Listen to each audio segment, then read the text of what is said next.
আজকে দেশ নেত্রী বেগম খালেদা জিয়া অসুস্থ মমস্য অবস্থায় হাসপাতালে ভর্তি। কখন যে কি হবে আমরা কেউ জানি না।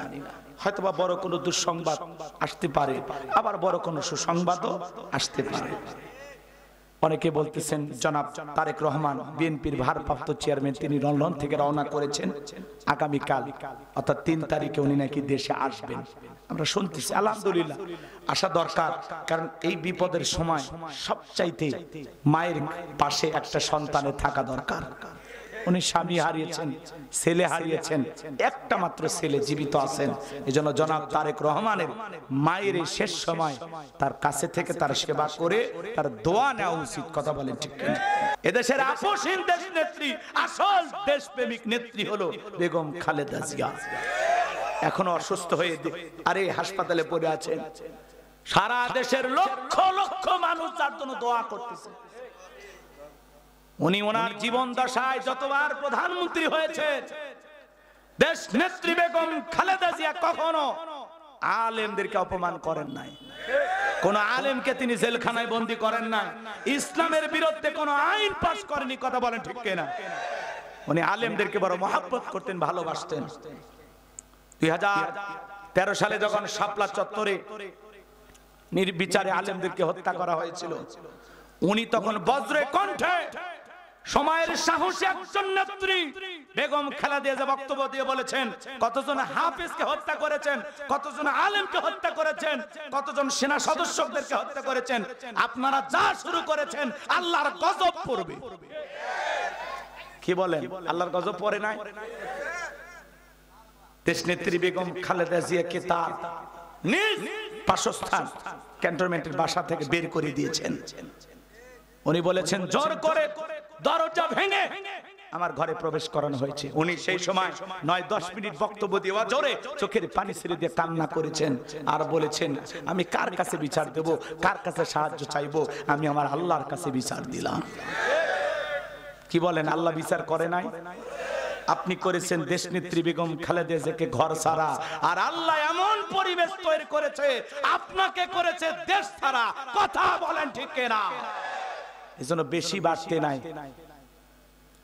দুটাই নেত্রী, কথা বলেন, দুইজনই মহিলা মানুষ। একজন আলেমদেরকে মহব্বত করতেন, ভালোবাসতেন, মসজিদ মাদ্রাসাকে ভালোবাসতেন, আর একজন আলেমদেরকে দেখতেই পারতেন না। দাড়ি টুপি দেখলে তার কাছে জঙ্গি মনে হইতো। কথা বলেন ঠিক কিনা? আজকে কই পৃথিবীর কোন মুসলিম রাষ্ট্রে আপনার জায়গা হয়নি। কথা কর না খায়। পাশের দেশ হিন্দু দাদাদের কাছে গেছেন, এটার দ্বারা প্রমাণ হয় এই পৃথিবীর কোন মুসলিম রাষ্ট্র আপনাকে ভালোবাসে না। কথা কর। কারণ আপনি একজন মুসলমানের স্ত্রী, মুসলমানের মেয়ে। আপনি যাবেন সৌদি আরব, আপনি যাবেন কাতার, আপনি যাবেন দুবাই, কিন্তু আপনি কেন ভারতে? কথা কর না কেন? বাজান, এগুলো বললে তো আপনারা মন খারাপ করেন। শোনেন, সারা জীবন কি আর চুপ থাকা যায়? আজকে দেশ নেত্রী বেগম খালেদা জিয়া অসুস্থ মমস্য অবস্থায় হাসপাতালে ভর্তি। কখন যে কি হবে আমরা কেউ জানি না। হয়তোবা বড় কোনো দুঃসংবাদ আসতে পারে, আবার বড় কোনো সুসংবাদও আসতে পারে। অনেকে বলতেছেন জনাব তারেক রহমান বিএনপির ভারপ্রাপ্ত চেয়ারম্যান, তিনি লন্ডন থেকে রওনা করেছেন। আগামীকাল অর্থাৎ 3 তারিখে উনি নাকি দেশে আসবেন। আমরা শুনতেছি, আলহামদুলিল্লাহ, আসা দরকার। কারণ এই বিপদের সময় সবচাইতে মায়ের পাশে একটা সন্তানের থাকা দরকার। উনি স্বামী হারিয়েছেন, ছেলে হারিয়েছেন, একটা মাত্র ছেলে জীবিত আছেন। এজন্য জনাব তারেক রহমানের মায়ের এই শেষ সময় তার কাছে থেকে তার সেবা করে তার দোয়া নেওয়া উচিত। কথা বলেন ঠিক কিনা? নানা জটিলতার কারণে আসতে পারতেছেন না। তবে দেশের বর্তমান যারা দায়িত্বশীল আছেন, আইন উপদেষ্টা, পররাষ্ট্র উপদেষ্টা, সবাই বলতেছেন উনি এই দেশে আসতে আইনি কোনো বাধা নাই, যে কোনো মুহূর্তে উনি চাইলে এই দেশে আসতে পারেন। তাকে সর্বোচ্চ নিরাপত্তা দেওয়ার জন্য বাংলাদেশ প্রস্তুত। তো যাই হোক, আমরা আল্লাহ তাআলার কাছে দোয়া করি। দেশনেত্রী বেগম খালেদা জিয়া মুমূর্ষু অবস্থায় হাসপাতালে ভর্তি। এখন পর্যন্ত আমরা জানি না তার কি অবস্থা। তার হাসপাতালের সামনে নিরাপত্তা জোরদার করা হয়েছে, ব্যারিকেড বসানো হয়েছে। আল্লাহর কাছে দোয়া করি, আল্লাহ তোমার এই বান্দিকে তুমি শেফায়ে কামেলা আজেলা দান করো। আর দুনিয়ার হায়াতের জিন্দেগি যদি শেষ হয়, আল্লাহ ঈমানের মহা দৌলত, আল্লাহ ঈমানি মৃত্যু তারে তুমি নসিব করায়ো। একটু জোরে বলেন না আমিন। আমার ভাইয়েরা, এদেশের জন্য যা কল্যাণকর কাজ করেছেন তার জন্য আমাদের দোয়া থাকবে। উনি আলেমদেরকে মহব্বত করতেন।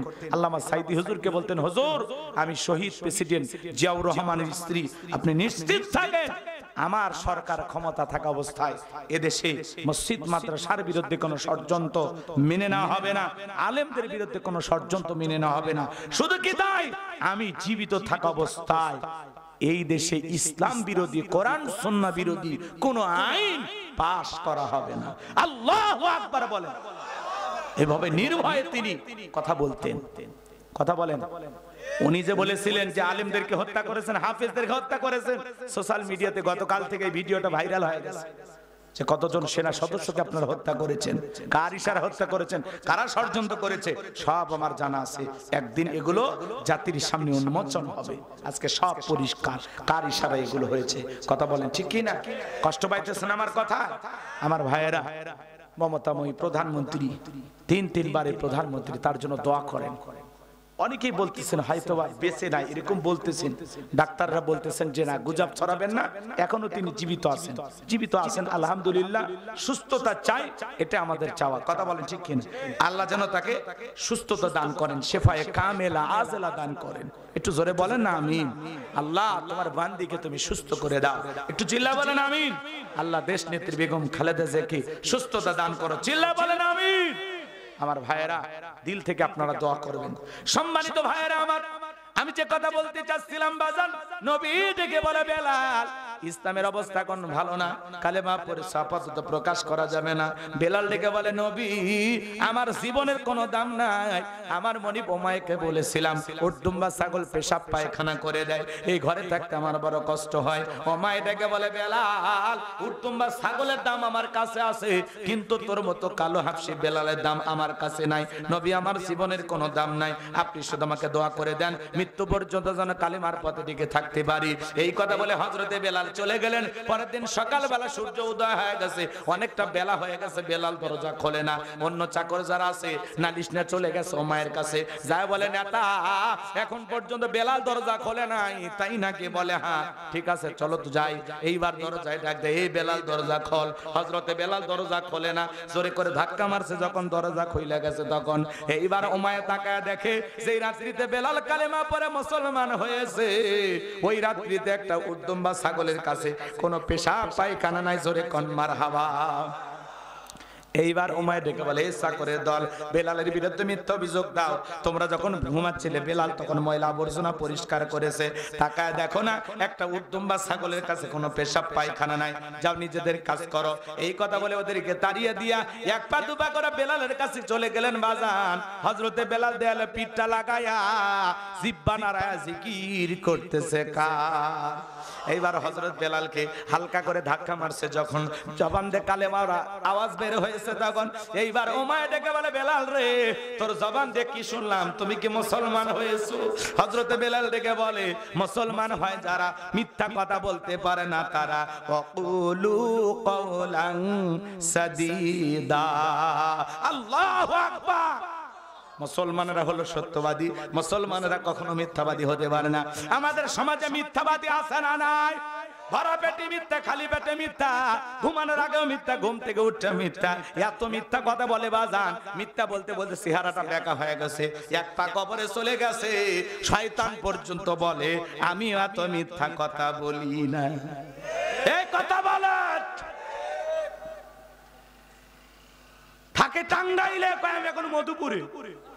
মিথ্যাবাদী আছে না? কয় দোস্ত 2 মিনিট দাঁড়া, 2 মিনিট, কয় 2 দিন পরে দেখা হয়, কয় দোস্ত পরে আর তোর কথা মনে নাই। ওই 2 মিনিট কি কিয়ামতের 2 মিনিট? এরকম লোক আছে না নাই? এসনা বাজানে হেলাই খেলা আমরা কত মিথ্যা কথা বলি। মুসলমানের জবান দিয়া মিথ্যা কথা বের হতে পারে না। মুসলমান হবে সত্যবাদী, কথা বলেন ঠিক কিনা? আমার ভাইয়েরা গভীর মনোযোগ দিয়ে কথাগুলো শুনে যান বাজান। এইবার ওমায় ডেকে বলে, বেলাল রে তুমি যদি চাও উটদুম্বা ছাগলের মালিক তোমাকে বানায় দেব, থাকার জন্য ভালো ঘরের ব্যবস্থা করে দেব। এখনো সময় আছে। আব্দুল্লাহর বেটা মুহাম্মদ সাল্লাল্লাহু আলাইহি সাল্লামের কালেমা ছেড়ে আবারও বাপদাদার ধর্মে ফিরে আসো। হযরতে বেলাল ডেকে বলে, ওমাইয়া দুনিয়ার কোন পার্থিব সম্পদের বিনিময়ে বেলাল তার ঈমান বিক্রি করবে না। আল্লাহু আকবার। এইবার উমাইয়া ডেকে বলে, এ বেলাল, আমার কথা যদি না শোনো, বড় নেতা আবু জেহেলকে খবর দেব। হযরতে বেলাল ডেকে বলে, কোন বড় নেতা ছোট নেতা কোন কাউকে কোনার টাইম নাই। আমি দুনিয়ার কোন আবু জেহেলকে ভয় করি না, আমি ভয় করি আমার আল্লাহকে। আল্লাহ ছাড়া ঈমানদার পৃথিবীর কাউকে ভয় করতে পারে না। আল্লাহ ছাড়া পৃথিবীর কাউকে ভয় করা জায়েজ। কথা কি বুঝতে পারছেন? খালি ওয়াজ শোনেন না, প্রত্যেকটা পয়েন্টে পয়েন্টে দুই একটা শিক্ষা নিয়ে কথা বলি, আমলের নিয়তে শুনবেন। সামনে গেলে মজা আছে, চলেন আমার ভাইয়েরা। এইবার উমাইয়া চলে গেল আবু জেহেলের বাড়িতে, যায় বলেন, নেতা সংবাদ খুব খারাপ, আমার বাড়ির কিতদার বেলাল কালেমা পড়ে মুসলমান হয়েছে। তাই নাকি? বলে হ্যাঁ, ঠিক আছে যাও, আমি আসতেছি। আবু জেহেলের কিছু সাঙ্গপাঙ্গ ক্যাডার মাস্তান ছিল, যাদের কাজই হলো মুসলমানদের উপর নির্যাতন জুলুম চালানো। আজও তাম পৃথিবীর দিকে তাকায় দেখবেন বাজান, জালেমদের বিশেষ একটা বাহিনী থাকে, যাদের কাজই হলো টুপিওয়ালা দাড়িওয়ালা ইমানদারদের উপর নির্যাতন জুলুম চালানো। আজও চীনের উইঘুরে মুসলমানদেরকে ধরে নিয়ে যায়, উলঙ্গ করে করাত দিয়ে চেরা হয়। আজও মুসলমানদের গুলি গুলি বর্ষণ করা হয়। আজও ভারতের জমিনে গরুর গোশত খাওয়ার অপরাধে মুসলমানকে পিটানো হয়। কথা বলেন, মুসলমানরা কি তাম পৃথিবীতে শান্তিতে আছে? আমার বাবাজিরা দিল দিয়ে কথাগুলো বোঝার চেষ্টা করবেন। এই আবু জেহেল সাঙ্গপাঙ্গ ক্যাডার মাস্তান সাথে নিয়া উমাইয়ার বাড়িতে হাজির হয়ে গেল। ডাইকা বলে, বেলাল এই দিকে আয়। এসব কি শুনছি বেলাল, তুমি নাকি মুসলমান হয়েছো? বেলাল বলতেছে, যা শুনেছেন সত্য, আমি মুসলমান হয়ে গেছি। এইবার আবু জেহেল ডেকে বলে, বেলাল আমি তোরে পার্সোনাল ভাবে মহব্বত করি, তোর উপর একটা বিশেষ নজর ভালোবাসা কাজ করে। বেলাল তুমি যদি চাও ছাগলের মালিক তোমাকে বানায় দেব, থাকার জন্য ভালো ঘরের ব্যবস্থা করে দেব, ব্যবসা বাণিজ্য যদি করতে চাও দিরহাম টাকা পয়সা যা লাগে তোমাকে দেব।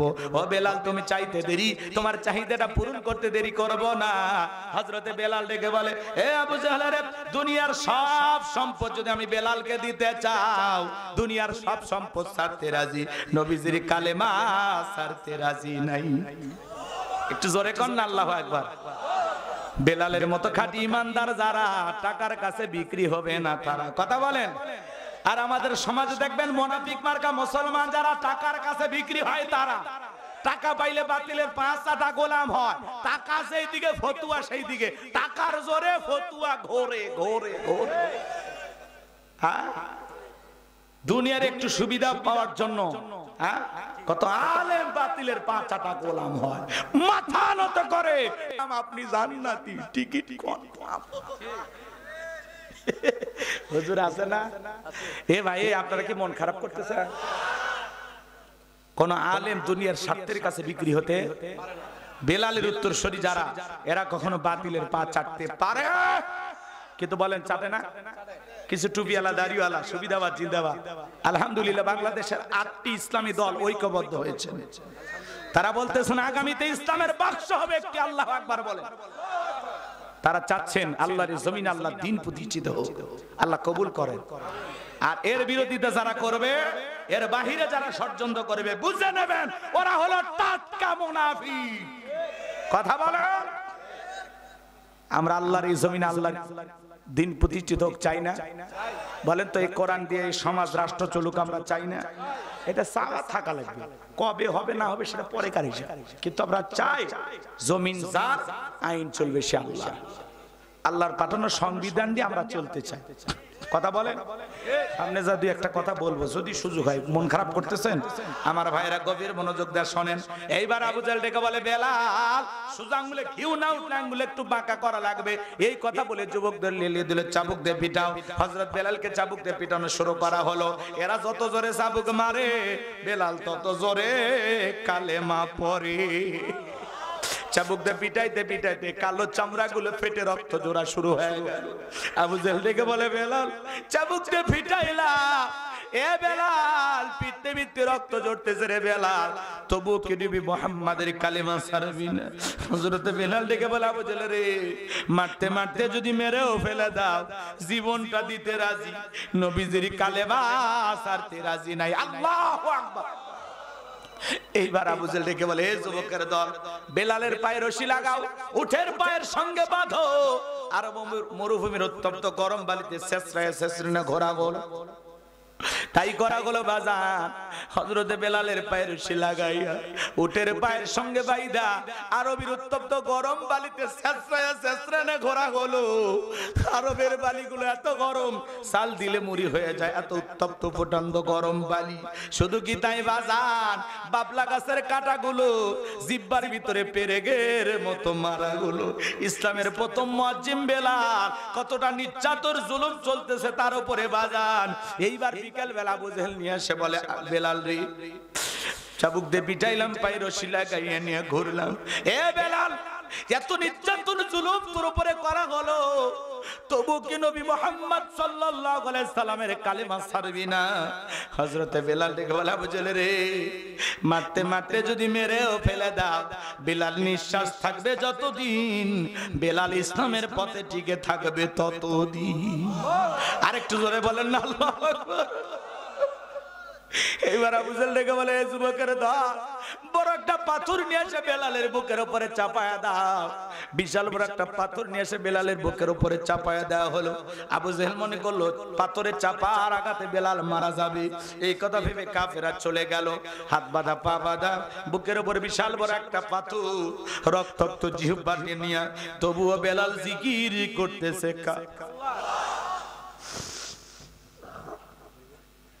আমার ভাইয়েরা, আপনাকে আমাকে জিকির করার জন্য কেউ মারে না, পেটে না, ধমক দেয় না, তবু আমরা কপাল পরে আল্লাহর জিকির করি না। এ বাজান, জিকির করার জন্য আলাদা সময় লাগে না, আলাদা টাইম লাগে না, আলাদা ওযু করার প্রয়োজন হয় না। আমার ভাইয়েরা, চলতে ফিরতে আল্লাহর জিকির করবেন। হাদিস শরীফের ভিতরে আছে, যার জিহ্বাটা আল্লাহর জিকিরে তরুতাজা থাকে, আল্লাহর জিকিরে ভিজা থাকে, ওই জিহ্বাওয়ালা মানুষ কোনোদিন জাহান্নামের আগুনে জ্বলবে না। বলুন সুবহানাল্লাহ। ফাযকুরুনি আযকুরুকুম ওয়াশকুরুলি ওয়ালা তাকফুরুন। আল্লাহ ডেকে বলে, গোলাম তোমরা আমার স্মরণ করো, আমি আল্লাহ তোমাদেরকে স্মরণ করব। কৃতজ্ঞতা প্রকাশ করো, অকৃতজ্ঞ হইও না। মাঠে কাজ করতে করতে জিকির করা যায়, ব্যবসা বাণিজ্য করতে করতে জিকির করা যায়, রিকশা ভ্যান চালাতে চালাতে জিকির করা যায়, দোকানদারি করতে করতে জিকির করা যায়। সব সময় জবানে জিকির চালু রাখবেন। সুবহানাল্লাহ, আলহামদুলিল্লাহ, আল্লাহু আকবার, লা ইলাহা ইল্লাল্লাহ, লা ইলাহা ইল্লাল্লাহ, লা ইলাহা ইল্লাল্লাহ, সুবহানাল্লাহি ওয়া বিহামদিহি, সুবহানাল্লাহিল আযীম। নবীর এক সাহাবী ডেকে বলে, নবী, এত আমলের কথা আমার মনে থাকে না, এত কিছু আমি মাথায় মনে রাখতে পারি না, সহজ কিছু আমল আমারে দেন। আল্লাহর নবী দেখে বলে, আমার সাহাবী, সব সময় আল্লাহর জিকিরে জিহ্বাটা তরুতাজা রাখবে। এই জিহ্বাটা আল্লাহর জিকিরে তরুতাজা রাখবা, এই জিকিরই তোমাকে জাহান্নামের আগুন থেকে বাঁচায়া জান্নাতে নিয়ে যাবে। একটু জোরে কন্যা সুবহানাল্লাহ। মা বোন যারা আবার শুনতে জানে, মা, মাসে আপনারা বেশ কয়েকদিন অসুস্থ থাকেন, যেই সময় আপনারা নামাজ পড়াও নিষেধ আছে মা, কিন্তু ওই সময়গুলোতে আপনারা জিকির করে কাটাবেন। জিকির করতে কোনো বাধা নাই। কথা বোঝা গেল? জিকির করতে কোনো বাধা নাই। মা বোন যারা আবার শুনতেছেন, মা, গোলাম রব্বানির এই কথাটা আপনারা আমল করবেন। আল্লাহ আমার মা বোনদেরকে আমল করার তৌফিক দান করুন। জোরে বলুন আমিন। জিকির করলে মুমিনের ঈমান তরুতাজা হয়। আল্লাহু আকবার বলেন। অন্তরের ময়লা মরিচা দূর হয়ে যায়। চলেন না বাজান, সামনের দিকে যায়। হযরতে বেলালের বুকের উপরে পাথর, রক্তাক্ত জিহ্বা দিয়ে চোখের কোণা দিয়ে পানি ঝরতেছে। বেলাল তবুও জিহ্বা নাড়ে, আল্লাহর জিকির করে, আর চোখের পানি ছেড়ে দিয়ে কাঁদে আর ডেকে বলে, আল্লাহ, তুমি তো সেই আল্লাহ, ইব্রাহিমের জন্য যদি নমরুদের আগুনকে ফুলের বাগান বানায় দিতে পারো, ও আল্লাহ, তুমি কি পারো না বেলালের বুকের পাথরটাকে তুলার মতো নরম বানায় দিতে? আল্লাহ, বুকের উপরে পাথর থাকার কারণে তোমার মতো মালিকের জিকির করতে বড় কষ্ট হয়। ও আল্লাহ, তুমি কি পারো না বেলালের বুকের পাথরটাকে তুলার মতো নরম বানায় দিতে? হযরতে বেলাল চোখের পানি ছেড়ে দিয়া দোয়া করতে দেরি, আসমানের মালিক আল্লাহ দোয়াটা কবুল করতে দেরি করে না। আমার আল্লাহ বেলালের দোয়া কবুল করে সাথে সাথে বেলালের বুকের পাথরটাকে আল্লাহ তুলার মতো নরম বানিয়ে দিয়েছেন। বলুন সুবহানাল্লাহ। বেলালের নিঃশ্বাসের সাথে পাথর ওঠে আর নামে। আল্লাহু আকবার। আশিকে রাসূল বেলাল, নবীর পাগল বেলাল, নবীকে কতটা ভালোবাসতেন জানেন? নবী যখন মক্কা নগরীতে পথ চলতো, বেলাল একবার ডানে যায় আর একবার বামে যায়। নবী দেখে বলে, বেলাল বুঝি না, একবার ডানে আর একবার বামে, কারণটা কি?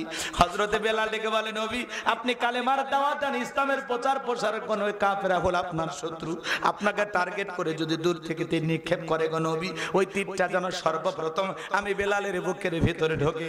আবার বাম দিকে যায়, মনে মনে ভাবি ওরা যদি বাম থেকে তীর নিক্ষেপ করে, ওই তীরটা যেন সর্বপ্রথম আমি বেলালের বুকের ভিতরে ঢোকে। আমি বেলাল মারা গেলে ইসলামের ক্ষতি হবে না, আপনি নবী মারা গেলে ইসলাম আর মাথা উঁচু করে সামনের দিকে দাঁড়াতে পারবে না।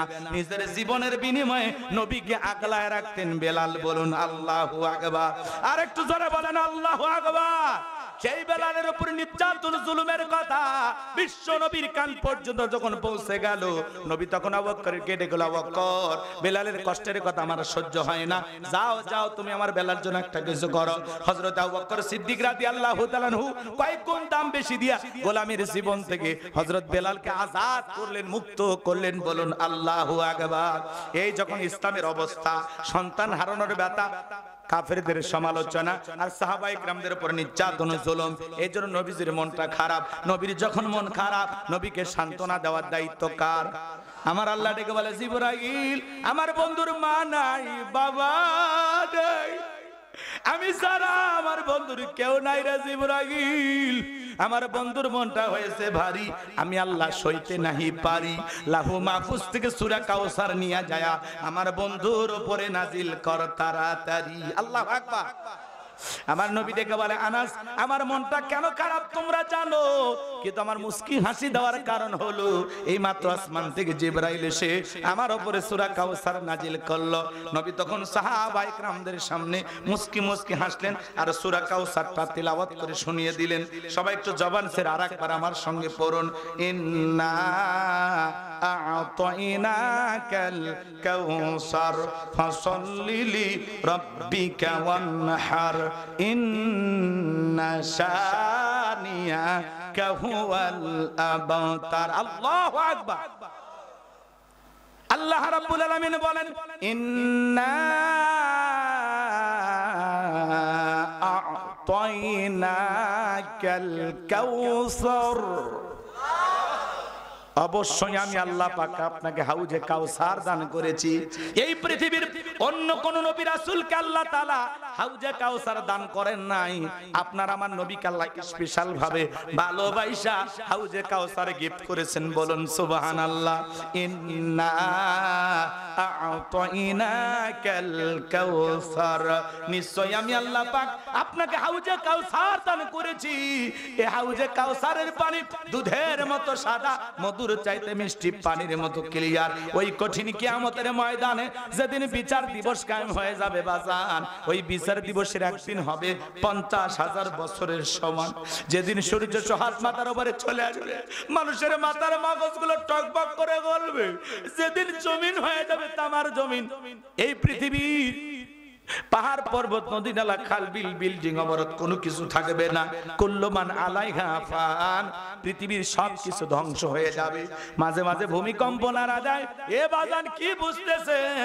আল্লাহ আগেই 1000 বছর আগে জানায়া দিয়েছেন, ইযা জুলসিলাতিল আরদু জিলসালাহা, প্রবল প্রকম্পনে যেদিন পৃথিবীটা কেঁপে উঠবে, যেদিন ভূমিকম্প হবে, পৃথিবীটা চূর্ণ বিচূর্ণ হয়ে যাবে, যেদিন ইসরাফিল ফুৎকার মারবে, পৃথিবীর সব কিছু ধ্বংস হয়ে যাবে। এ বাজান গো আমার, হালকা ভূমিকম্প নাড়া দেয়, দেখলেন না? বাপ সন্তানকে ফেলায় দৌড়ে চলে গেল, স্বামী স্ত্রীকে ফেলায় চলে যায়, হালকা একটু ভূমিকম্পের নাড়াতে আপনি আমি অস্থির হয়ে গেলাম। মনে রাখবেন বাজান, এই পৃথিবীর জমিনে ভূমিকম্প হওয়ার পিছনে 15টি কারণ থাকে। ওই দিকে আলোচনা ঘোরানোর কোনো সুযোগ নাই বাজান, লম্বা হয়ে যাবে, লম্বা আমি করতে চাই না। এই পৃথিবীর জমিনে কেন ভূমিকম্প হয়? এই জমিনে যখন পাপ বেড়ে যায়, জুলুম বেড়ে যায়, অত্যাচার বেড়ে যায়, অন্যায় বেড়ে যায়, পাপাচার বেড়ে যায়, অশ্লীলতা বেড়ে যায়, আনন্দ নাচানাচি, আনন্দ ফুর্তি যখন বেড়ে যায়, গান বাজনা বাদ্যযন্ত্র যখন বেড়ে যায়, কথা বলে না গান, আউল বাউল যখন বেড়ে যায়, গায়ক গায়িকা যখন বেড়ে যায়, এই পৃথিবীর জমিনে যখন অশ্লীলতা বেড়ে যায়, নাচ গানে যখন মানুষ বিভোর, অশ্লীলতার সাগরে মানুষ যখন হাবুডুবু খায়, ভালো মানুষ হয়েও মিথ্যার দিকে আশ্রয় নেয়, আছে না নাই? বন্ধুকে কাছে টানে, বাবাকে দূরে ঠেলে দেয়, বইয়ের পূজা করে, গোলামি করে, আর মাকে মানতে পারে না। এই সমাজে কি এমনি আল্লাহ ভূমিকম্প দিয়ে নাড়া দেয়? আল্লাহ বুঝায় গোলাম এখনো সময় আছে, সোজা হয়ে যা। আমি আল্লাহ ভূমিকম্পের নাড়া দিয়ে যদি নেপালে ফেলাইতে পারি, ভুটানে ফেলাইতে পারি, স্পেনে ফেলাইতে পারি, তোরা বাংলাদেশে বসবাস করি, তোদের বিল্ডিং আমি আল্লাহ ঘুরাইয়া দিতে পারি, কিন্তু আমি তোদের বড় ভালোবাসি। হালকা করে নাড়া দিছি, এই নাড়া যদি 30-40 সেকেন্ড হয়, আর এই ভূমিকম্পের মাত্রা যদি 9 অতিক্রম করে, কিচ্ছু খুঁজে পাওয়া যাবে না। কথা বলেন। এই যে গতকালকেও কয়েকটা জেলায় ভূমিকম্প হয়েছে, বাজা মাঝে মাঝে হইতেছে, আল্লাহ সতর্ক করে দেয়, বান্দা সাবধান হয়ে যা। কোন একদিন ঘুমাবেন, সেদিন ভূমিকম্প হয়ে যাবে। ফজরের নামাজ পড়ে যারা ঘুমাবে, ওটাই তার জীবনের শেষ আমল হবে। কথা বলে ঠিক কিনা? আর যে কপাল পরারা পড়বে না, তাদের শেষ আমল কি হবে আল্লাহ ছাড়া কেউ জানে না। কষ্ট হচ্ছে আপনাদের না? আমার কথাই বিরক্ত হন? ফিরে আসার দরকার আছে না নাই? গুনাহ থেকে বেঁচে থাকার দরকার আছে না নাই? পাপ ছেড়ে দেওয়ার দরকার আছে না নাই? গান বাজনা অশ্লীলতা ছেড়ে দেওয়ার দরকার আছে না নাই? আল্লাহ আমাদের হেদায়েত দান করেন। এটা জোরে কর না আমিন। আমার ভাইয়েরা, যেদিন কিয়ামত সংগঠিত হবে, বিচার দিবসের একদিন হবে 50,000 বছরের সমান। যেদিন বেঈমানদের জিহ্বা নাভি পর্যন্ত চলে আসবে, যেদিন আল্লাহর আরশের ছায়া ছাড়া আর কোনো ছায়া দেখবে না, ওই কঠিন কিয়ামতের ময়দানে ভাই ভাইকে দেখে পালিয়ে যাবে। ইয়াউমা ইয়াফিরুল মারউ মিন আখি ওয়া উম্মিহি ওয়া আবি ওয়া সাহিবাতিহি ওয়া বানি। সেদিন ভাই ভাইকে দেখে পালিয়ে যাবে, মাতা পিতা সন্তানকে দেখে পালিয়ে যাবে, স্ত্রী স্বামীকে দেখে পালিয়ে যাবে, কেউ কারো উপকারে আসবে না।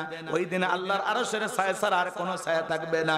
মানুষ পানি পানি বলে চিৎকার মারবে, আর দলে দলে মানুষ বিশ্ব নবীর দিকে রওনা করবেন। আর নবীজি হাউজে কাউসারের পেয়ালা নিয়ে দাঁড়িয়ে আছেন। কিছু মানুষের চোখের সামনে আল্লাহ তাআলা পর্দার আবরণ তৈরি করে দিবেন। আমার আল্লাহ দেখে বলে, আমার আল্লাহ তাআলার পয়গম্বর মুহাম্মদ রাসূলুল্লাহ সাল্লাল্লাহু আলাইহি সাল্লাম যখন সংখ্যায় কম দেখবেন, তখন আল্লাহকে ডেকে বলবেন, আল্লাহ আমি আমার অনেক উম্মতকে দেখতে পাইলাম, কেন জানি সংখ্যাটা কমে গেল, বুঝতে পারলাম না। আমার আল্লাহ তখন ডেকে বলে, বন্ধু পাইকারি দরে সবাইকে আপনি হাউজে কাউসারে পানি পান করাইতে পারবেন না। দুনিয়ার জীবনে 2টি অপরাধ করেছিল যারা, আজকে কিয়ামতের ময়দানে আপনার হাতে হাউজে কাউসারের পানি পাবে না তারা। জোরে বলেন কয়টি অপরাধ? 2টা আঙ্গুল তুলে বলেন তো বাজান, কয়টা অপরাধ? একটু জানার দরকার আছে না নাই? কয়েকটা মিনিটের মধ্যে আলোচনা ফিনিশিং দেব বাজান, গোছায় নিয়ে আসছি। বিরক্ত হবেন না, ওটা বসা করবেন না, পরিবেশটা নষ্ট করবেন না। পায়ে হাত দিয়ে অনুরোধ করি বাজান একটু আলোচনাটা শুনে যান। জীবন পরিবর্তনের জন্য এতটুকু আলোচনায় যথেষ্ট হতে পারে। কি সেই 2টা অপরাধ একটু জানার দরকার আছে না নাই? একটু পরেই বলতেছি বাজান, মন খারাপ করবেন না, চলেন না সামনের দিকে যাই। নবীজি হাউজে কাউসার পেয়ালা নিয়ে দাঁড়িয়ে আছেন। নবীজিকে কিয়ামতের ময়দানে দেখবেন, আর নবীজির হাতে হাউজে কাউসারের পানি পান করবেন। এমন দৃশ্যের মুখোমুখি কি আপনারা একটু হতে চান? কারা কারা কিয়ামতের ময়দানে নবীজির হাতে হাউজে কাউসারে পানি পান করতে চান? 2টা হাত তুলে আমার আল্লাহকে একটাবার দেখা।